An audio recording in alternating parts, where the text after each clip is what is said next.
Je voulais te faire part aujourd'hui d'un livre que je suis en train de lire et qui a été fait par une psychiatre américaine qui s'appelle « Le corps n'oublie rien ».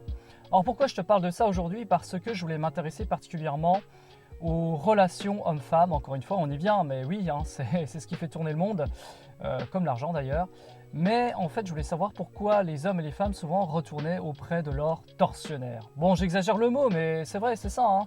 Quand on entend parler à gauche, à droite, qu'un tel l'a trompé, qu'un tel même la frappe, et pourquoi la femme reste, ou pourquoi l'homme reste, parce qu'il y a aussi des hommes qui se font frapper. Et on pourrait comparer ça même au syndrome de Stockholm. Eh bien, en fait, elle explique dans son livre que justement les hommes qui ont vécu ou les femmes qui ont vécu des traumatismes produisent certaines hormones, certains transmetteurs, qui leur donnent envie justement de retourner auprès de la situation désagréable et ils n'arrivent pas à s'en détacher parce que si tu veux, leur cerveau, il est bloqué à un instant T. C'est comme si tu mettais un film sur pause avec ta télécommande, tu vois.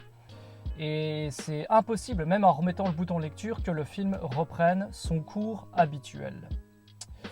Donc ça empêche ces gens de se reconnecter avec le moment présent. Et il y a des explications, il y en a qui disent par exemple que les gens retournent auprès de leur tortionnaire ou bien vers d'autres tortionnaires justement pour tenter de réparer ce passé, pour tenter de reprendre le contrôle de cette fameuse justement télécommande et reprendre le cours de leur vie.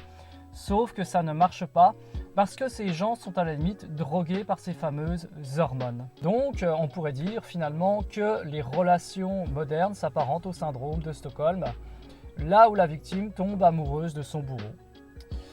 Et puis aussi il faut dire que nos vies sont pour la plupart dénuées de sens. C'est vrai, on travaille tous pour des entreprises pour la plupart qui ne nous montrent pas beaucoup de reconnaissance, nous demandent toujours d'en faire plus, pour gagner toujours la même somme, et puis on se demande pourquoi on fait ça, après on se demande pourquoi tout le monde s'en fout, bah oui mais il n'y a pas de quoi franchement être exalté par cette vie.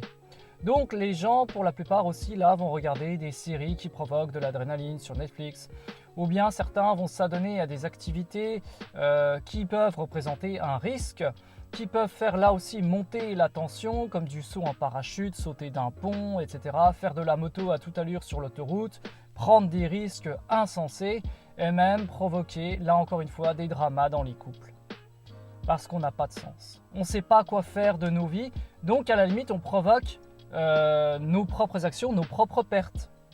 C'est pas comme à l'époque, tu vois, des soldats, des chevaliers qui combattaient pour défendre un territoire, non. Là, en fait, si tu veux, on fait des choses un petit peu dans le vide. On est là sur nos chaises, comme ça, à bouillonner, à se dire « mais bordel, moi je veux une autre vie ».